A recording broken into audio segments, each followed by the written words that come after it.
I've got a couple of minutes while I'm waiting for a conference call, and I thought, you know, it would be fun. Let's go through a few web design myths in as quick amount of time as I possibly can, because I'm under the gun here to start this WebEx. So I'm going to just start rifling through these things. So we hear these things all the time. There are a lot of design myths that are out there when it comes time to designing your new website. You're excited to design. Everyone's excited to get the new website up and running. Who wouldn't be, right? So let's go through some of these myths. The first one of the myths that we see on a regular basis is that your site, your new website, has to be minimalist. Now, what do I mean by that? Minimalist design, in a nutshell, and I'm rifling through this, give me a chance, is that you're trying to create space between a lot of the content elements on the site. And so you have this sort of negative space while you're navigating the site that's intentionally placed for a lot of reasons, to basically give breathing room in the site, let the content actually breathe while the user is trying to go through and navigate the site. Also, it works really well if you're trying to explain complex scenarios or technical aspects of a project, for example, or explain sort of a long-winded story down a long-form page.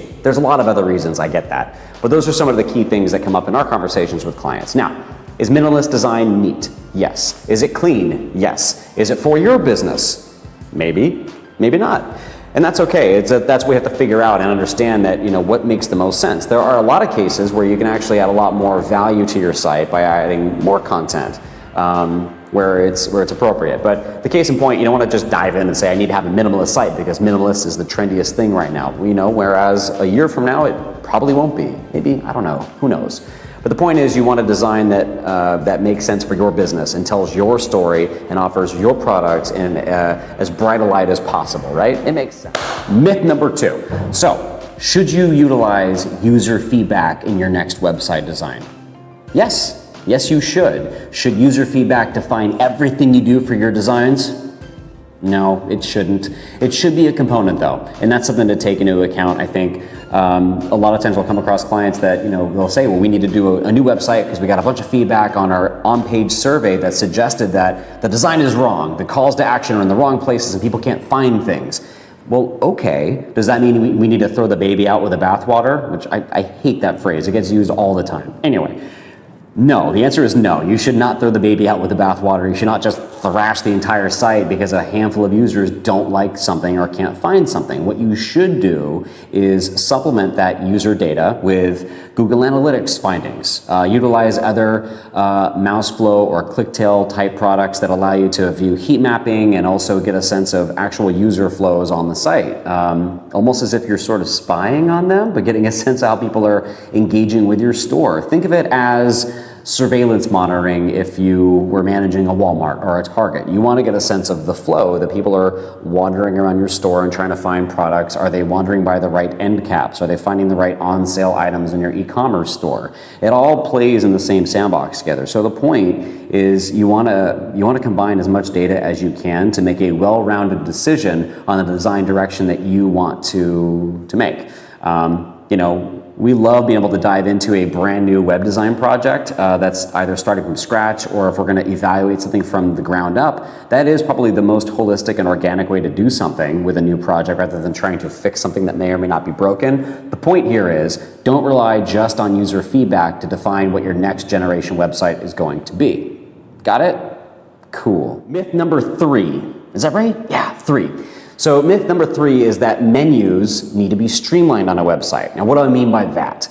If you have a streamlined menu, you have less items on your visible navigation than you do on a website like Best Buy's website, for example, or Target, where you have submenus and sub-navigation, and you sort of have this funneled approach to the content that is on your site. So big e-commerce stores are notorious for having very complex navigational systems and sitemaps. That's not inherently a bad thing. And so there's a common myth that comes up, which is that your menu needs to be streamlined. Give them, the users, the least amount of pathways to get to where they need to be. So that works really well for, let's say, a business website or a small business website or medium-sized business website that may offer a lot of services, but it doesn't make a lot of sense to offer a very complex navigational aspect or ways rather to get the user to, you know, from point A to B or C or D or E or whatever.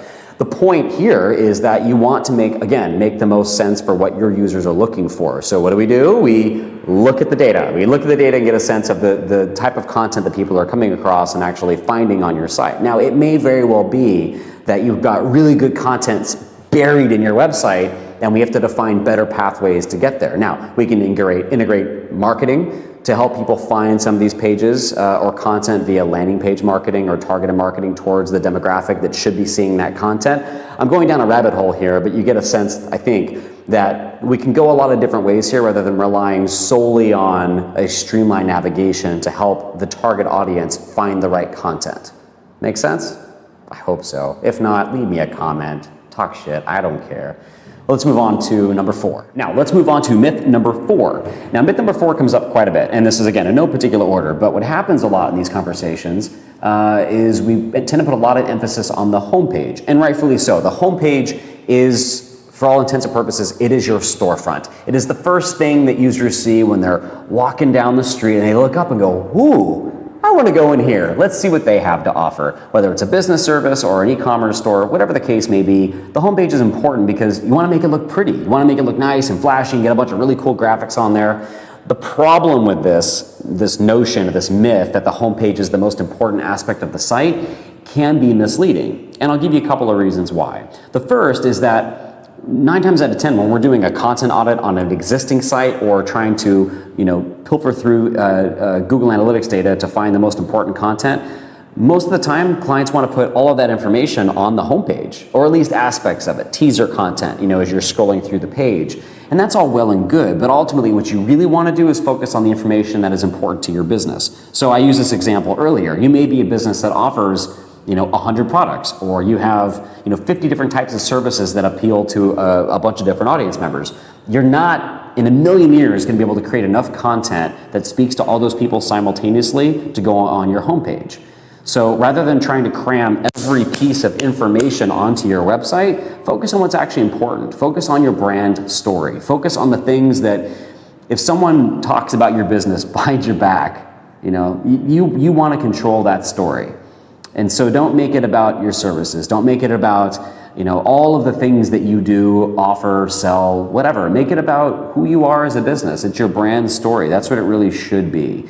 If, you have to offer something or have products up on their homepage, for all of its examples, the Apple homepage is always going to have whatever the hottest product is on their homepage, but they're not going to have every product that they sell on their homepage.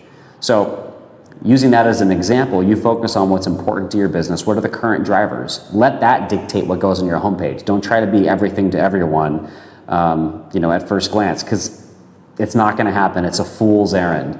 So hopefully that makes sense. Happy to debate in the comments section, of course. So let's go on to myth number 5, and we will wrap this up before my conference call is starting in 45 seconds, so we'll make it quick. Myth number 5, and the more I go through this, the more I'm realizing that we could probably do a list of 20 or 30 even. There's so many of these little things that come out as rules that we need to cater to these things, and the website should be designed within this way. Now, I think these are all good things to keep in mind when you're having this conversation about design. You should focus on some of these rules as a talking point. Really, that's it, to help you go through the process. But they shouldn't, again, be the be-all and end-all of the conversation to lead you any one pathway or another as a designer or as a company or a brand that's currently redesigning their site. And I should say, these rules apply offline. A lot of things that we're talking about, these themes, we're relying on data and having that discussion to pull some of those brand values out. It really is bigger than just your website. It's just that typically a lot of these conversations are fostered because of a website redesign that's happening. So I'll wrap this up with myth number 5, and that you should always cater to a distracted mobile user. Now, off the cuff, that probably doesn't make a lot of sense, but if you think of how we have to design websites nowadays, everything is mobile first. And I think it's important to consider that because when you're reviewing data on your website, chances are half, if not well over half of the users on your website are viewing it, at least at first touch, via a mobile device. Especially if you're doing some digital marketing or social media marketing and advertising, it's going to be much higher. It'll be 60, 70, 80% of your first-time users are going to be mobile device. So great, but you shouldn't design your website only based on the mobile user. Because what happens a lot of the times is that, instead of having a mobile specific site, you have that one site that's responsive or adaptive, and you're creating content that plays well on both devices. But what makes the most sense for most businesses, not all, but most businesses, is to have some elements that are going to be on desktop and some elements that will not be on desktop and only be on mobile, and vice versa. And in simplified terms, because I'm really trying to wrap this thing up, is you just want to make sure that your mobile experience is optimized for the mobile user. Again, from the previous example, don't try to cram everything into that first touch.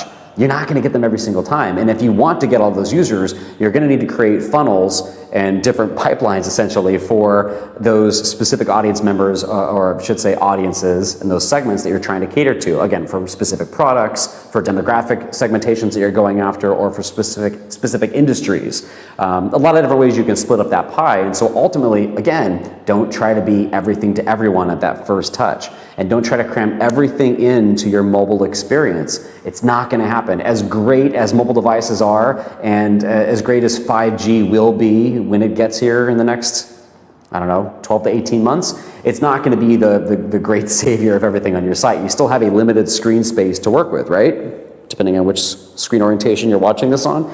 So ultimately, you just need to find what works best for you. Don't try to do everything all at once, and try to find a pathway that makes the most sense for your business. So this has been 5 quick, semi-quick myths to rifle through for web design. Hopefully that helps add some color to your day. And feel free to share this or comment, like I said below. I'm happy to debate some of these myths. These are not necessarily my beliefs, but these are just things that I've come across in some meetings with clients and colleagues, and things that come up in regular conversations. So again, happy to chat.